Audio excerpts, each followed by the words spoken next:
just want it. Can you see myself? Can you see myself? Can you see myself? Off the coast of Africa. In the past half year, we have studied the creatures of the coral reef. We observed the life cycle of the giant turtles, and we ventured into the disquieting realm of the shark. Now we seek the largest animal that ever existed, the whale.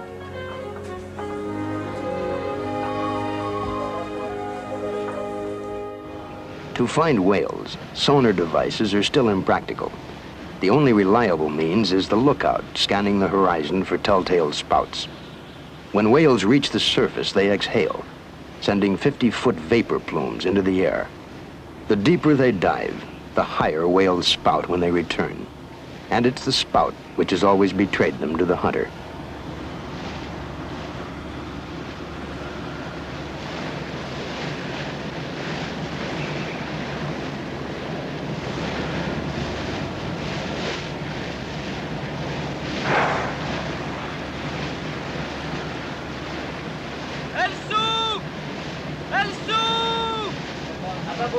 Droit devant!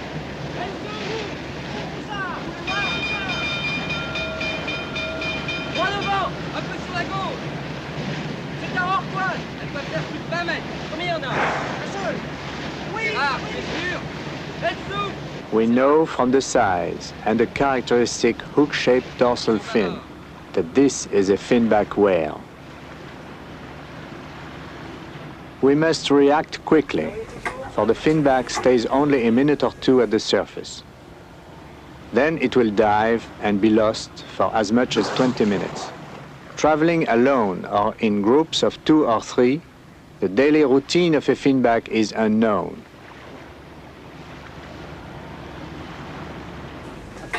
To study its behavior, we have improvised an unusual tracking method that will allow us to remain in contact with the whale.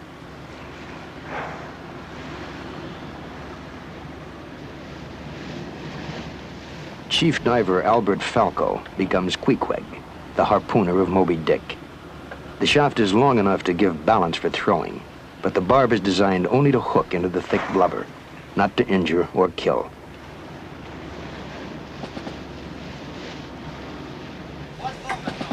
Droit devant!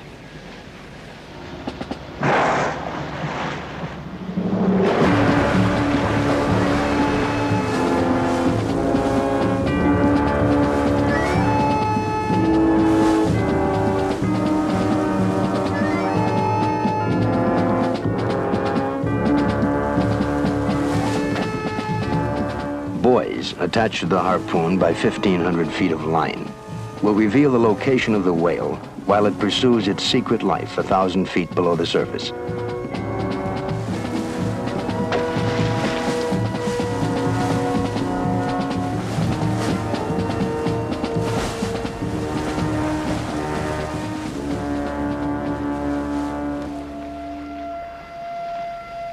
The thin line proves too fragile against the pull of the 20-ton finback.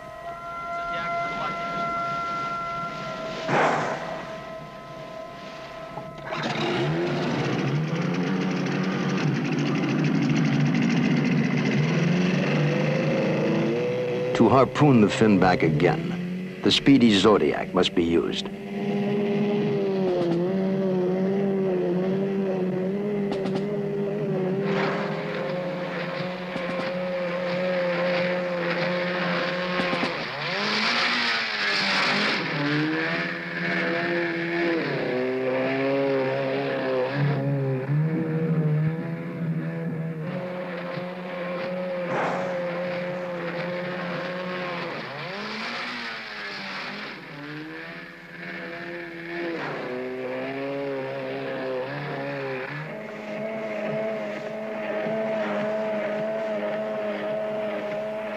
In the cramped rubber boat, Falco will rely on the rifle harpoon to set the second line.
this is an historic moment. For the very first time, the finback whale is seen and filmed underwater in the open sea.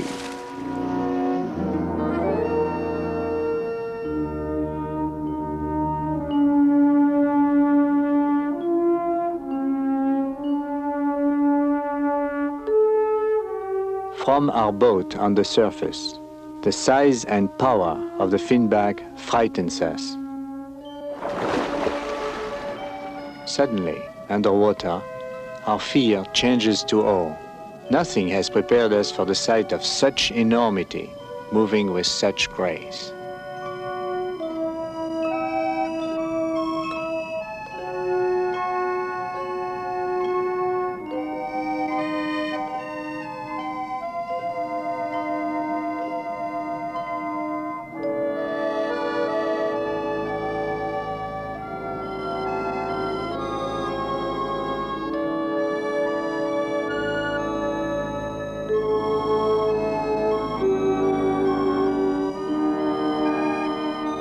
The tail of a finback measures 12 feet across and generates 200 horsepower.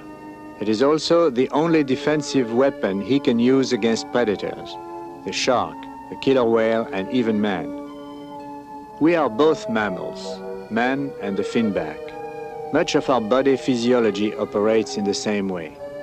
But in his adaptation to the sea, the whale has undergone critical changes. He is free in the three-dimensional world of the sea, and we are not. So it is with a sense of envy that we watch the finback return to the deep.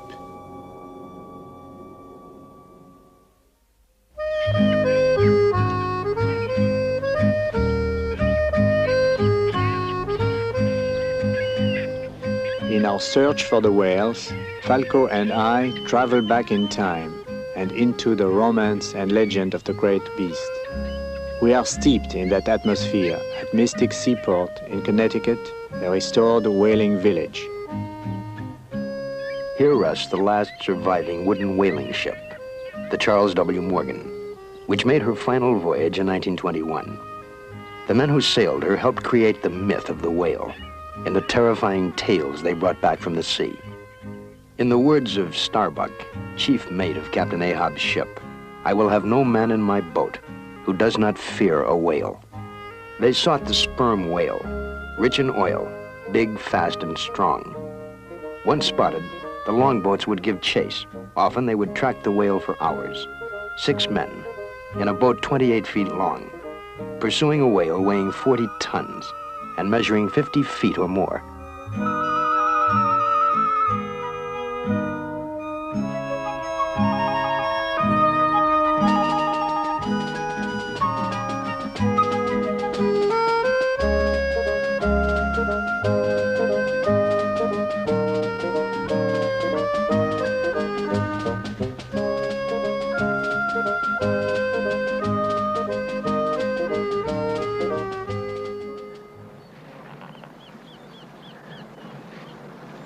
When the longboat gets close enough to the whale, the harpooner harpoons the animal, and the harpoon is attached to the boat by a long rope.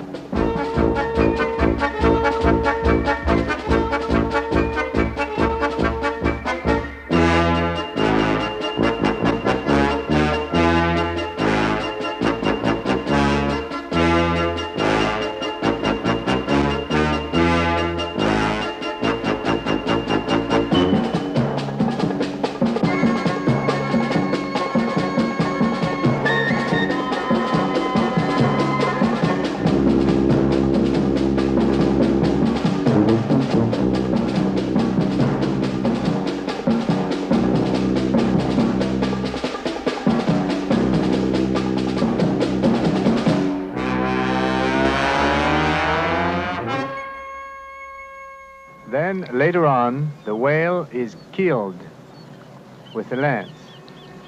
And this weapon is held and stuck into the lungs of the animal several times until it dies.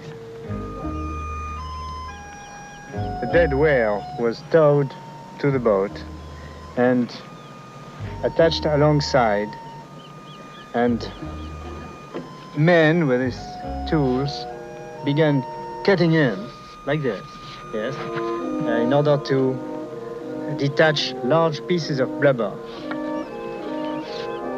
This was a very exhausting work.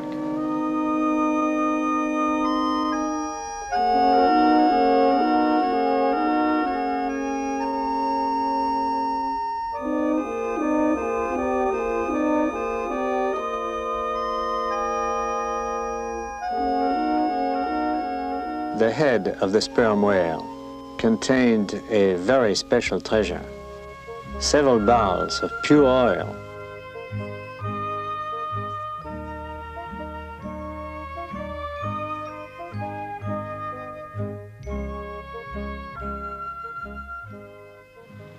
It is here in this pot that a large, beautiful mammal ended up. Crewmen boiled its blubber into oil with a screwed tool. And of course, I imagine that with rolling and pitching, this oil must have spilled all over the deck, and that the smell must have been absolutely awful. It took about 3 days of hard work to take care of the grease and oil of one single whale. With such primitive equipment, the total catch per year was about 8,000 whales. Tragically, whalers today take 10 times that total. At the Smithsonian Institution in Washington, a life-size model provides a unique opportunity for studying the anatomy of a whale.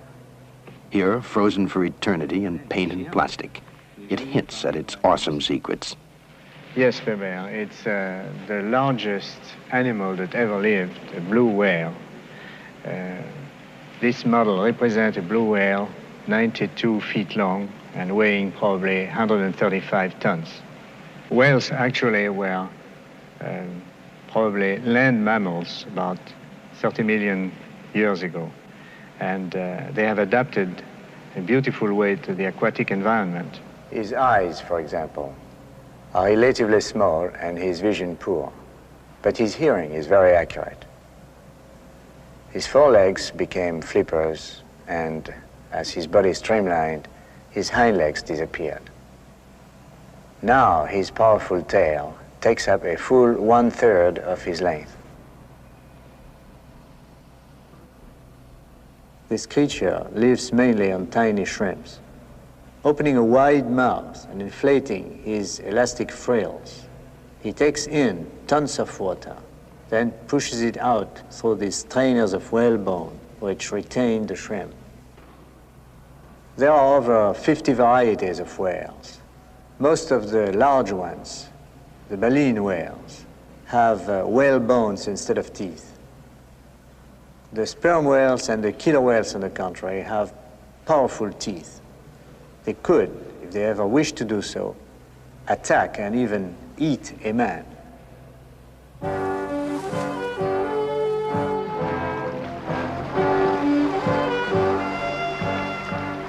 The huge dorsal fin marks the male killer whale.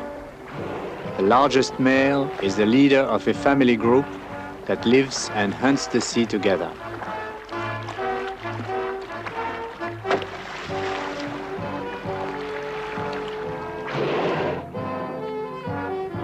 Killer whales have been captured alive.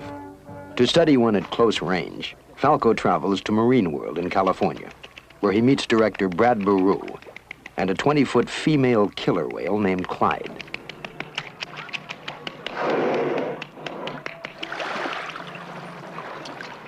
We brought the 2 females down from Canada, and all the way down, they communicated with a very high, shrill sound, back and forth. The killer whale is known to attack dolphins and seals, and it appears at sea as if all creatures scurry from their path. Yet in the rare encounters of divers with the killer whale, he has always seemed to be only curious and friendly. Wonderful animals. Seem to be very intelligent. They seem to be adapting faster than the porpoises at this time. They respond to the sound. Yeah. temperamental. She has a mind of her own.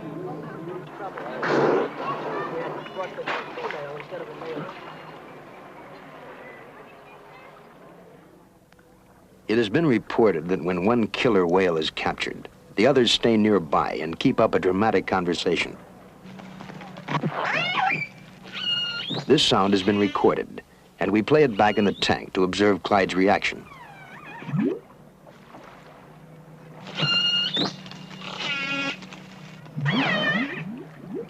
At first, Clyde answers the cries.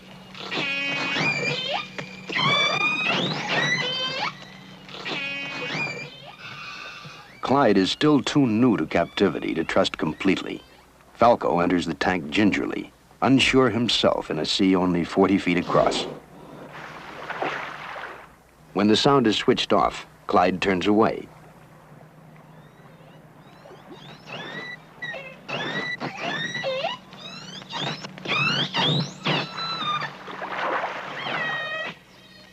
Back in contact, Clyde swims toward the speaker. Hearing plays a primary role in a whale's perception for echolocation as well as communication. Whales are equipped with veritable sonar detectors.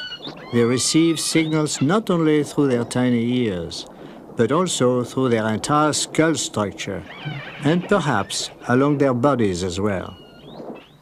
Interrupted again in mid-conversation, Clyde scans the tank for her newfound, lost friend.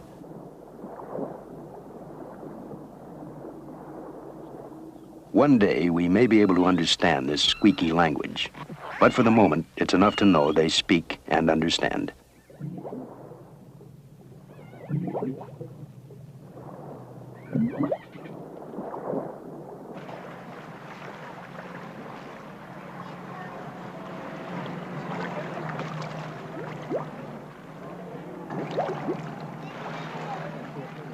The dog hunts with his nose, man with his eyes.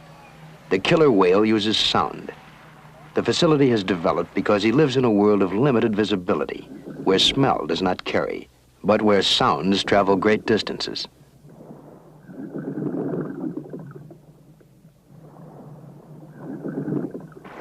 Not enough is known about whales yet to determine what role their clicks and grunts play in hunting. But Clyde, on the way to a snack, is deterred by a thin board she could crunch into sawdust. Only a form of sonar could have directed her lunges and retreats.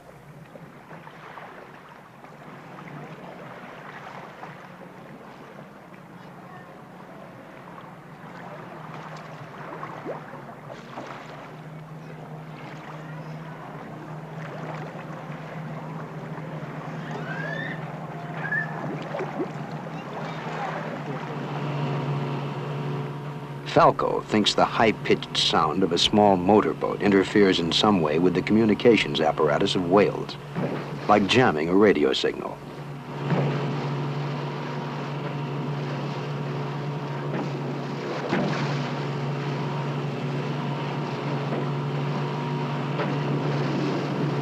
Falco's experiment works almost too well. The scream of the motor sends Clyde into a fury of confusion.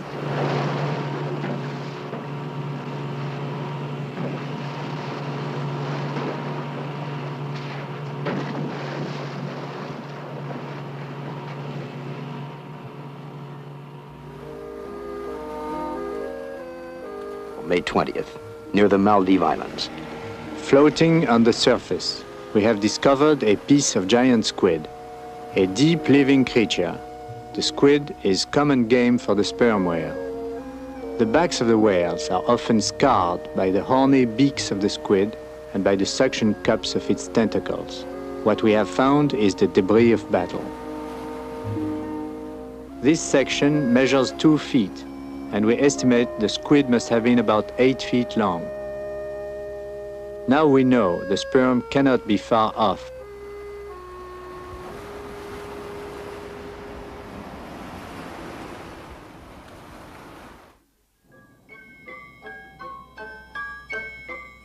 Minute drifting plants begin the chain of marine life.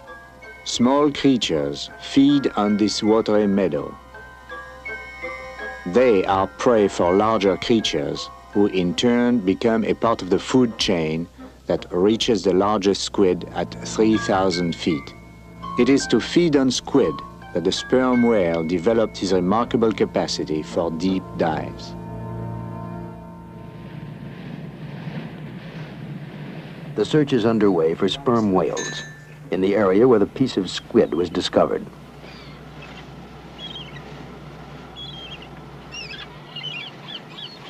Falco tries to select a harpoon that will just pierce the thin skin and hold fast in the blubber. If a whale is cut deeply enough to penetrate his protective layer of blubber, he will eventually bleed to death. The monarch of the deep suffers the legendary infirmity of European royalty, hemophilia. For Falco, it's a delicate choice, but it marks the difference between science and slaughter.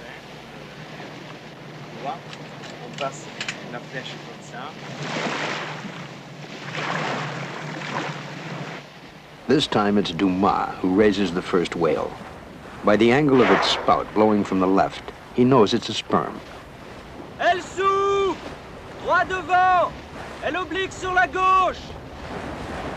Où ça? Tous les voir? Droit devant! Un peu sur la gauche, bien sûr! C'est un hors-coin! Of all the whales of the sea, the spermaceti whale has most captured the imagination of sailors and landlubbers alike. Herman Melville's Moby Dick was a sperm, as were all the savage whales of fiction. Their huge foreheads give them a majestic and fearful appearance. They have been said to ram ships with this forehead, battering at them until their hulls cave in.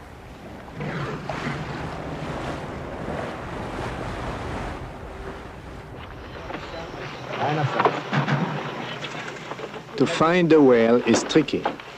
To keep track of him is even more difficult. And the maddest challenge of all is in our desire to film the whale underwater. First, we must attach our marker buoys to the whale so that we may follow him wherever he goes. A mounted knight stare up to the Zodiac. Falco enters the field. The very sound of the speeding Zodiac seems to complicate the problem of tagging the whale. The sperm veers away from the noise of the boat, and only the Zodiac's speed allows Falco to catch up with his target.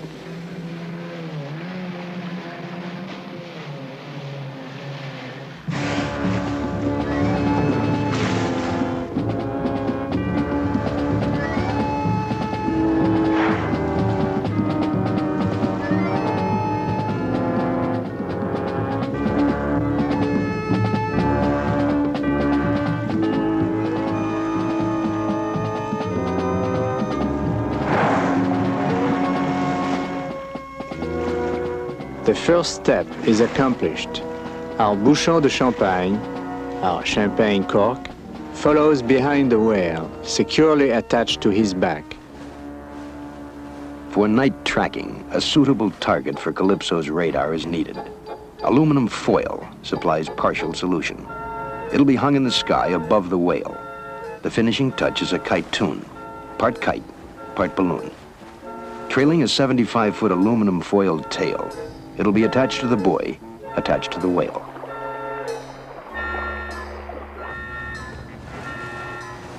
To study the unknown, untried tools must be used. Ben Franklin flew a kite in a thunderstorm, and its dangling key unlocked the wonders of electricity. The men of Calypso are explorers, and where no man has ventured before, there's no man to tell them how. Others came to the sea to kill Leviathan, plunder his riches, chase him to the brink of extinction. Now the task is to save him. But we cannot put this beast under a microscope or fashion an aquarium that will hold him. So we must grope for methods and construct crude pieces of apparatus to help. Aboard the Calypso, improvisation of equipment has become an art.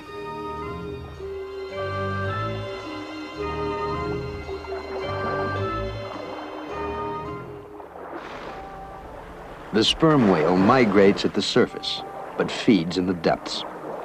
2,800 feet of line stretch from the whale to the kite-toon to allow for his dive. In a characteristic gesture, the tail fluke points skyward, and the sperm whale sounds.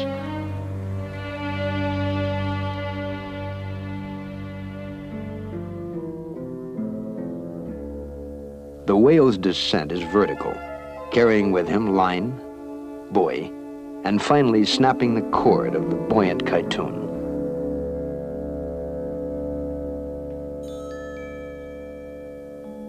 For the first time, it has been proven that the whale travels more than a half-mile down in his search for food.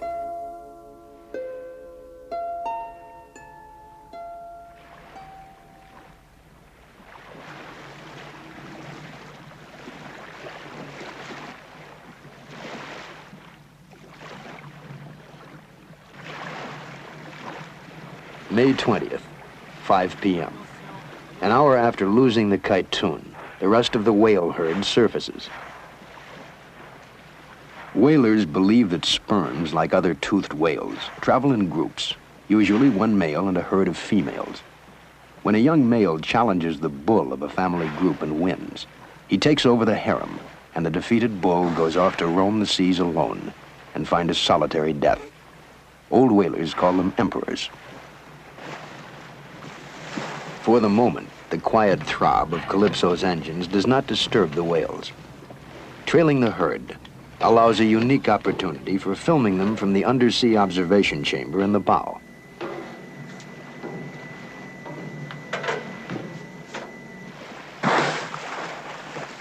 Attention, phoné. Alors attention, on tourne, hein.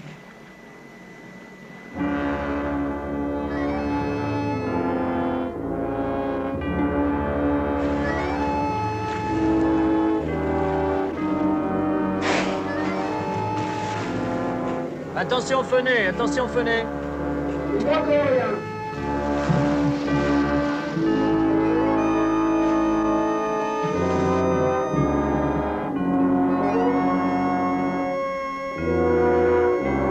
Et comment alors, ils sont toujours sur tribord. Moving slower than the herd, a mother and a newborn calf loom before Calypso on a collision course. The propellers must be stopped to avert possible injury to the baby.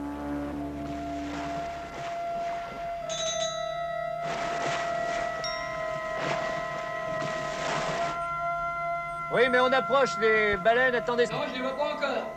20 mètres, 15 mètres, 10 mètres maintenant. Attention.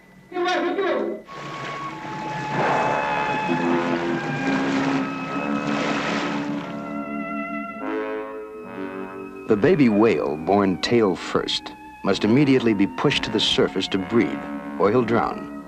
1/3 the size of the mother at birth, about 14 feet long. He drinks half a ton of milk a day, squirted from nipples that are hidden inside slits in the mother's belly. He will be full grown in 10 years, can live to 30.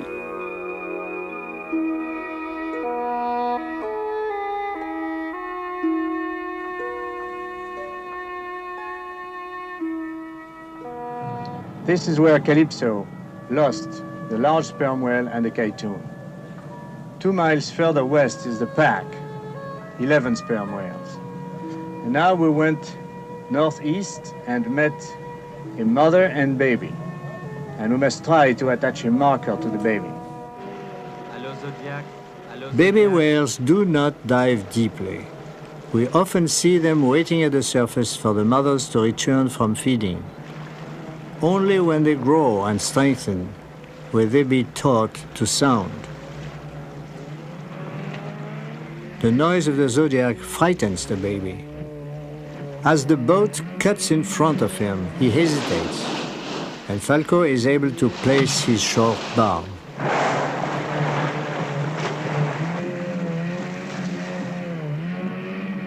We have isolated the baby not to harm it, but to study the reactions of the baby and mother and the herd. Because we feel uneasy about what we have done, we hurry to check the condition of the young whale.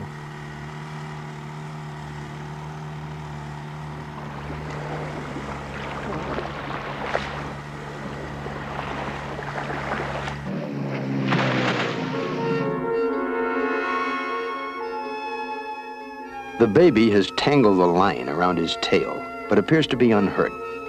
Secured like a lasso, the rope should hold. So begins an unprecedented investigation into the social behavior of the sperm.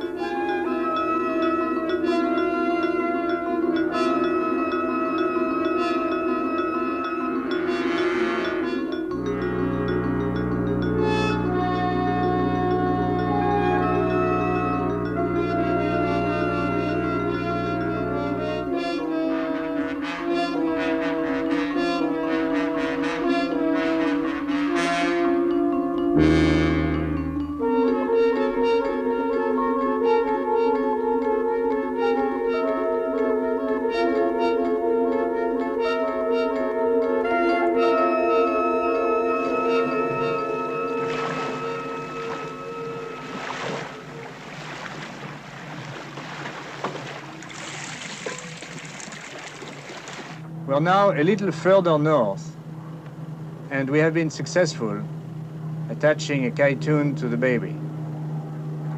The pack is still around.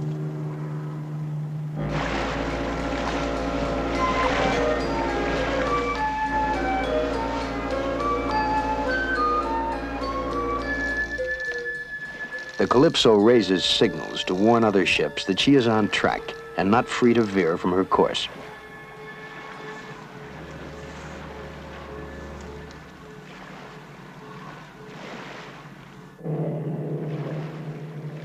We are sure that mammals of the sea communicate with one another. Through the use of modulated sounds, they convey complex messages. It is likely that even the baby whale will be capable of calling for help. Calypso's sound engineer, Marcelin, positions the launch between the baby and the disappearing herd.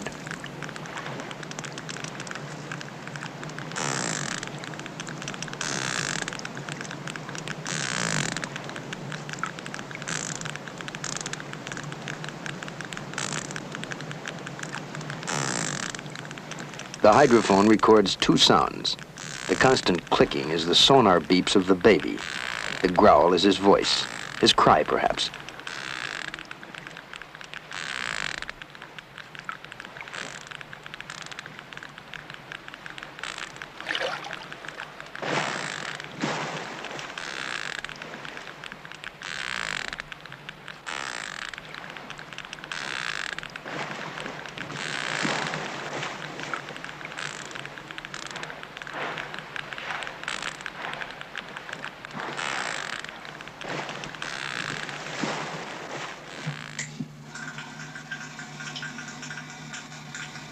The bubbling aqualung has often blurred the sounds Falco hears while diving. For the first time, he can hear the whale clearly. C'est assez curieux. C'est beaucoup plus près. Ouais. T'attends? Ah oui. Curieux. Tu penses que c'est le petit qui était oui. plus rapproché? Oui. Le petit était plus près de moi, il est... Voilà, tu oui. vois? Plus près. C'est très curieux. May 20th, 5:30 p.m. A rotating watch checks the movements of the whales. Whatever course the herd takes, the baby follows. By late afternoon, it appears as though other whales have joined the group. Perhaps some sense of community danger has drawn them, for the sperm whales are like a marching nation, moving inexorably from one pole of their migratory trek to the other. The buoy holds. The kytoon drifts behind. And as Calypso tracks the baby, crewmen, without realizing it, look up from their work periodically to check the progress of the infant sperm.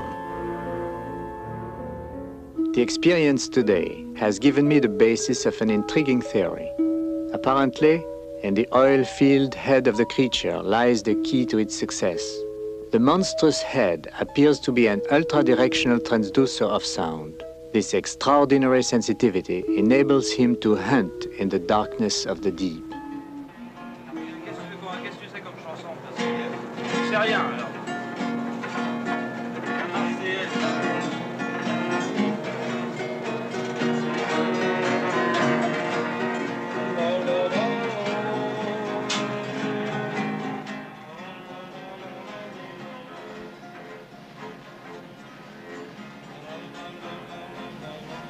From evening sun to dawn, the radar will stand watch over the youngster and the bridal train of buoy and kytoon.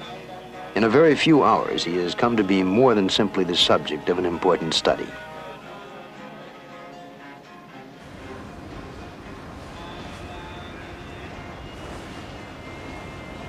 Through this night, at one point in every conversation, a question is asked.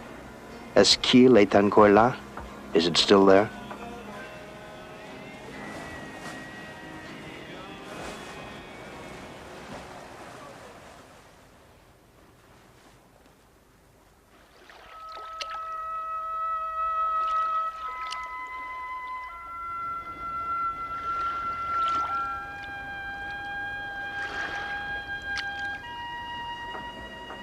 The radar bouncing signals on the aluminum foiled tail of the kytoon has kept Calypso within 5 miles of the baby through the night.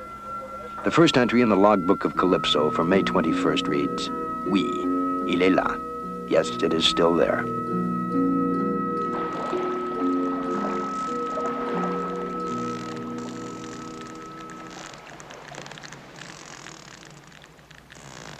There is still 2 hours until there'll be enough daylight to film the young whale.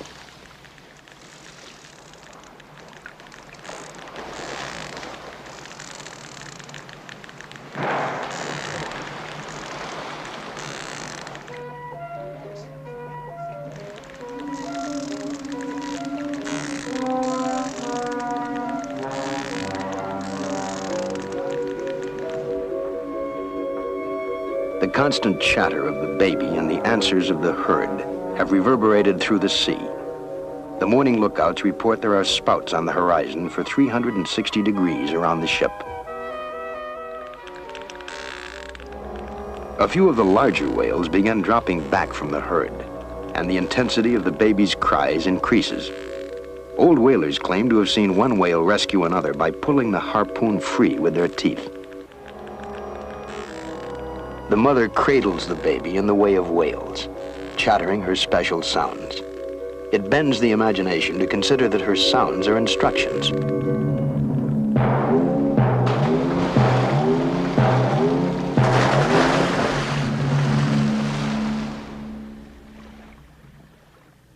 There can only be conjecture as to what actually occurred below the surface. The harpoon now raises new questions. Was it jarred loose or actually pulled out by the mother? Dumas, here's the situation. The first baby sperm whale was stopped here by the infernal circle. 3 adults came from the pack and liberated the kid at 11:20. Attention, ça fait à peu près 15 minutes que les cachalots ont compté et ils vont pas tarder. Falco orders the boats to search for the baby.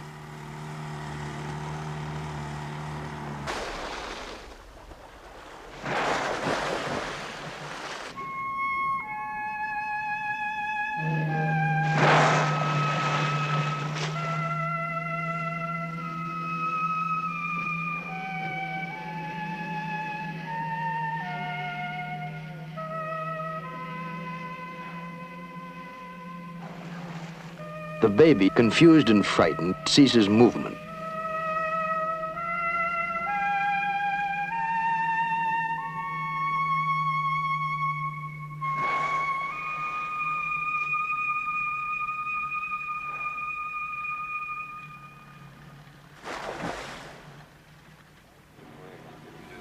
Falco prepares the marking tag while a new tracking buoy is attached to the baby. In years to come, the tag may provide an invaluable record of whale behavior and movement.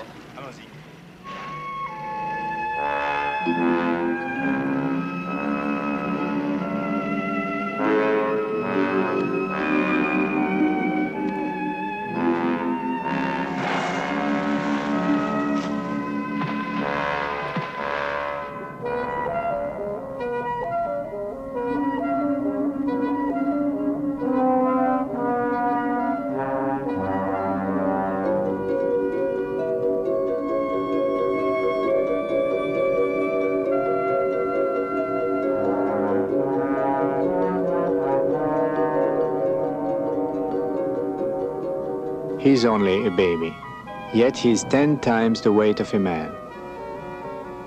Because he lives in a realm of boundless food, he will grow to as much as 50 feet and weigh over 50 tons.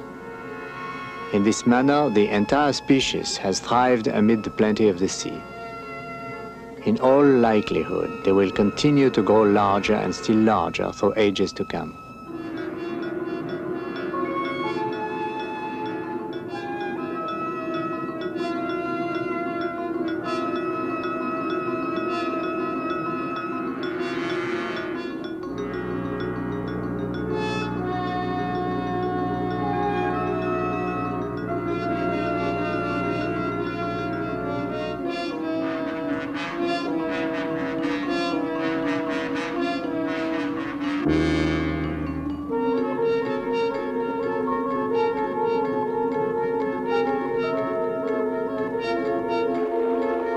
tagging done, I asked the divers to cut the baby loose.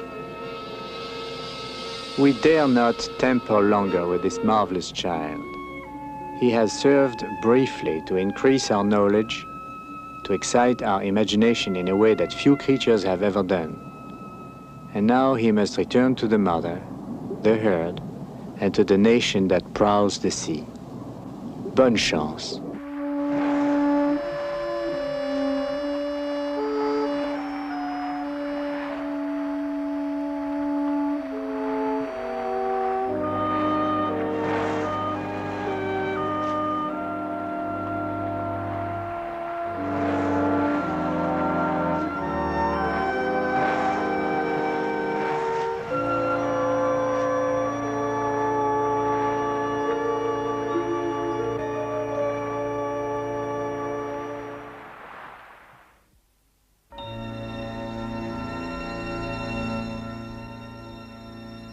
In the first years of the Calypso's travels, eager to explore the sea's unrevealed secrets, we searched all sorts of wrecks and plunged into lakes, rivers, and submerged caverns using diving gear and mini-sub.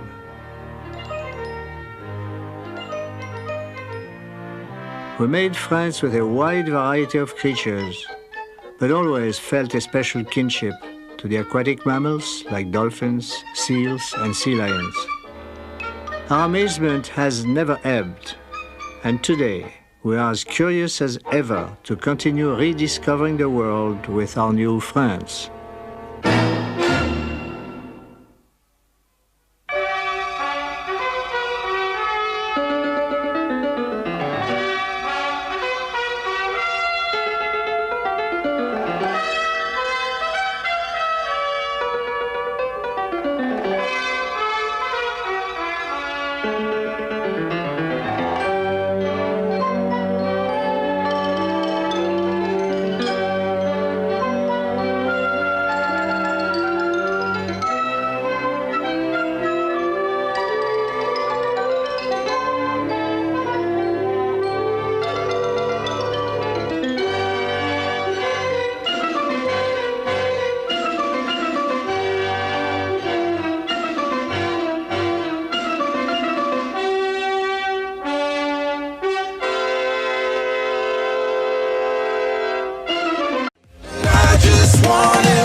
Off the coast of Africa. In the past half year, we have studied the creatures of the coral reef. We observed the life cycle of the giant turtles, and we ventured into the disquieting realm of the shark. Now we seek the largest animal that ever existed, the whale.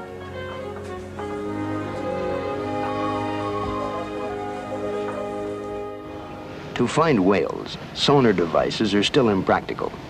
The only reliable means is the lookout, scanning the horizon for telltale spouts. When whales reach the surface, they exhale, sending 50-foot vapor plumes into the air. The deeper they dive, the higher whales spout when... We must react quickly, for the finback stays only a minute or two at the surface. Then it will dive and be lost for as much as 20 minutes. Traveling alone or in groups of 2 or 3, the daily routine of a finback is unknown.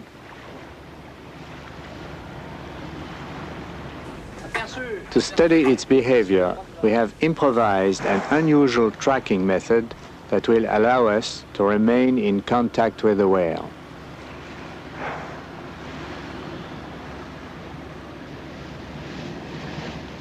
Chief diver Albert Falco becomes Queequeg, the harpooner of Moby Dick.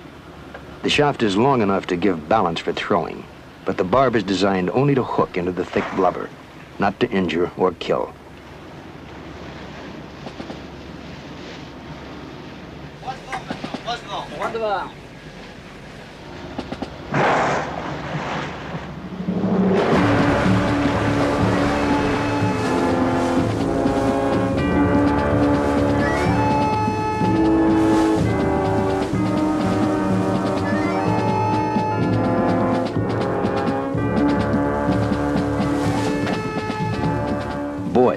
attached to the harpoon by 1,500 feet of line, will reveal the location of the whale while it pursues its secret life 1,000 feet below the surface.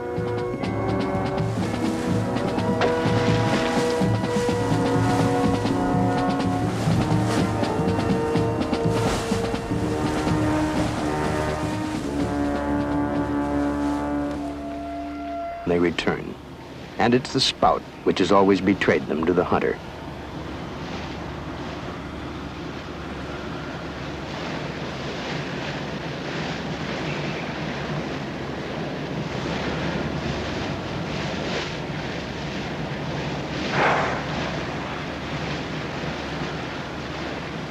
Elle s'ouvre! Elle s'ouvre! À bâbord! Droit devant! Elle s'ouvre! Droit devant! Un peu sur la gauche! C'est un hors-poil! Elle peut faire plus de 20 mètres! Combien il y en a? Un seul! Oui! C'est rare, c'est sûr! Elle s'ouvre! We know from the size and the characteristic hook-shaped dorsal fin that this is a finback whale. The thin line proves too fragile against the pull of the 20-ton finback.